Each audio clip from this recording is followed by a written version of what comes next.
ವೇದಿಕೆಯ ಮೇಲೆ ಆಸೀನರಾಗಿರ್ತಕ್ಕಂಥ ಗೌರವಾನ್ವಿತ ನ್ಯಾಯಾಧೀಶರಾದಂಥ ಸ್ನೇಹ ಮೇಡಮ್ ಅವರು, ವಕೀಲರ ಸಂಘದ ಅಧ್ಯಕ್ಷರಾದ ಸತೀಶ್ ಅವರೇ, ಉಪಾಧ್ಯಕ್ಷರಾದಂಥ ಶ್ರೀನಿವಾಸರವರೇ, ರವೀಂದ್ರರವರೇ, ಹಾಗೂ ನಮ್ಮ ತಾಲೂಕು ಪಂಚಾಯಿತಿ ಕಾರ್ಯನಿರ್ವಹಣಾಧಿಕಾರಿಗಳಾದಂಥ ಡಾಕ್ಟರ್ ಸರ್ವೇಶ್ ಅವರೇ, BOರವರಾದಂಥ ಇಲ್ಲಿ ಕಾರ್ಯಕ್ರಮದಲ್ಲಿ ಉಪಸ್ಥಿತರಿರ್ತಕ್ಕಂಥ ಎಲ್ಲ BLOರವರೇ ಹಾಗೂ ವಿದ್ಯಾರ್ಥಿನಿಯರೇ, BLO ಸೂಪರ್ವೈಸರ್ ಅವರೇ ಹಾಗೂ ಮಾಧ್ಯಮ ಮಿತ್ರರೇ ಹಾಗೂ ನಮ್ಮ ತಾಲೂಕು ಆಫೀಸಿನ ಸಿಬ್ಬಂದಿ, ತಾಲೂಕು ಪಂಚಾಯಿತಿ ವತಿಯಿಂದ ಬಂದಿರತಕ್ಕಂಥ ಸಿಬ್ಬಂದಿಯವರೇ, ಎಲ್ಲರಿಗೂ ಕೂಡ ನಮಸ್ಕಾರಗಳು.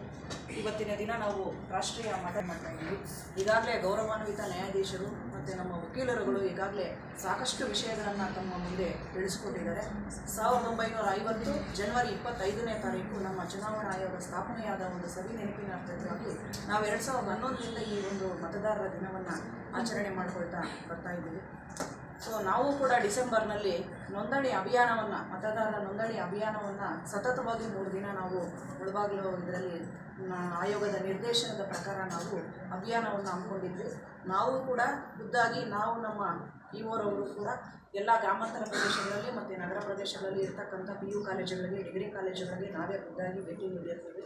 ಸೊ ಎಲ್ಲರನ್ನೂ ಕೂಡ ಅರ್ಹ ಮತದಾರರು ಯಾರೂ ಕೂಡ ನಮ್ಮ ಒಂದು ಮತದಾನ ಪಟ್ಟಿಯಿಂದ ಹೊರಗುಳಿಬಾರ್ದು ಅಂತಕ್ಕಂಥದ್ದೇ ಇದರ ಒಂದು ಉದ್ದೇಶ. ನಾವು ಅಭಿಯಾನವನ್ನು ಕೈಗೊಂಡಿದ್ದರ ಪರವಾಗಿ ಇಡೀ ನಮ್ಮ ಕೋಲಾರ ಜಿಲ್ಲೆಯಲ್ಲಿ ಮುಳಬಾಗಿಲು ತಾಲೂಕಿನಲ್ಲಿ ಹೆಚ್ಚು ನೋಂದಣಿಗಳು ಆಗಿದೆ. ಈ ಸಮಯದಲ್ಲಿ ನಾನು ಆ BLO ಮೇಲ್ವಿಚಾರಕರಿಗೆ ಮತ್ತು BLOರವರಿಗೆ ನಾನು ಅಭಿನಂದನೆಗಳನ್ನು ತಿಳಿಸ್ತಾ ಇದ್ದೀನಿ. ಸೊ ಮುಂದೆ ಕೂಡ BLO ಸೂಪರ್ವೈಸರು ಮತ್ತು BLOರವರುಗಳು ಕೂಡ ಹೆಚ್ಚು ಶ್ರಮ ವಹಿಸಿ ನಮ್ಮ ಚುನಾವಣಾ ಆಯೋಗದ ಉದ್ದೇಶ ಏನಿದೆ ಅದನ್ನು ಸಫಲತೆಯನ್ನು ಮಾಡಬೇಕು ಅಂತ ನಾನು ಅವರಲ್ಲಿ ಹೇಳ್ಕೊತಾ ಇದ್ದೀನಿ. ಹೆಚ್ಚು ಶ್ರಮ ವಹಿಸಿ ನಮ್ಮ ತಾಲೂಕು, ನಮ್ಮ ಜಿಲ್ಲೆಯಲ್ಲೇ ಹೆಚ್ಚು ನೋಂದಣಿಗಳನ್ನು ಮಾಡಿರ್ತಕ್ಕಂಥದ್ದು. ಸೊ ಇದೇ ರೀತಿ ಪ್ರತಿಯೊಂದು ಹಂತದಲ್ಲೂ ಕೂಡ BLO ಸೂಪರ್ವೈಸರು ಮತ್ತು BLOಗಳು ಶ್ರಮ ವಹಿಸಿ ಏನು ಕಾಲಕ್ಕೆ ಚುನಾವಣಾ ಆಯೋಗದಿಂದ ನಿರ್ದೇಶನಗಳು ಬರ್ತಾವೋ ಅವುಗಳನ್ನೆಲ್ಲ ಪಾಲನೆ ಮಾಡ್ತಾ ಕೆಲಸ ಮಾಡಬೇಕು. 18 ವರ್ಷ ತುಂಬಿರ್ತಕ್ಕಂಥವ್ರು ಯಾರೂ ಕೂಡ ಮತದಾರರ ಪಟ್ಟಿಯಿಂದ ಹೊರಗುಳಿಬಾರ್ದು. ಮತದಾನ ಅಂತಕ್ಕಂಥದ್ದು ಒಂದು ಪವಿತ್ರವಾದ ಕರ್ತವ್ಯ ಅಂತ ಮೇಡಮ್ ಅವರು ಹೇಳಿದ್ರು. ಈಗ ಎಲ್ಲ ಅಧಿಕಾರಿಗಳು ಕೂಡ ಅದನ್ನೇ ಪ್ರಸ್ತಾಪ ಮಾಡಿದ್ರು. ನಮಗೆ ಈ ರೀತಿ ಸರ್ಕಾರವನ್ನು ರಚನೆ ಮಾಡ್ಕೊಳ್ಳೋದಕ್ಕೆ ಸಿಕ್ಕಿರ್ತಕ್ಕಂಥ ಸುವರ್ಣ ಅವಕಾಶಗಳನ್ನು ನಾವು ಮುಂದೆ ಯಾವತ್ತೂ ಕಳ್ಕೋಬಾರ್ದು.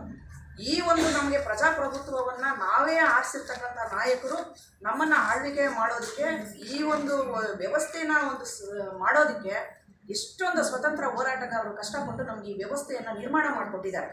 ನಾವು ಅದನ್ನು ಯಾವತ್ತೂ ಕೂಡ ಕಳ್ಕೊಳ್ಳಬಾರ್ದು, ಅದನ್ನು ಉಳಿಸ್ಕೋಬೇಕು. ಎಷ್ಟು ಮಹಾನ್ ನಾಯಕರು ಕಷ್ಟಪಟ್ಟು ಈ ನಮಗೆ ಸ್ವತಂತ್ರವನ್ನು ತಂದುಕೊಟ್ಟಿದ್ದಾರೆ.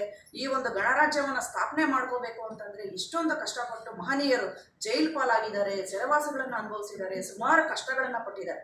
ನಮಗಿಂತ ಪ್ರಜಾಪ್ರಭುತ್ವ ಸಿಕ್ಕಿದೆ. ನಾವೇ ನಮ್ಮ ನಾಯಕರನ್ನು ಆಯ್ಕೆ ಮಾಡಿಕೊಂಡು ನಮ್ಮ ಸರ್ಕಾರಗಳನ್ನು ರಚನೆ ಮಾಡ್ಕೊಳ್ತಕ್ಕಂಥದ್ದು ನಮ್ಮ ಕೈಯಲ್ಲಿದೆ. ಎಲ್ಲ ಯುವಕರು ಕೂಡ ಈ ಒಂದು ವಿಷಯವನ್ನು ಯೋಚನೆ ಮಾಡಬೇಕು.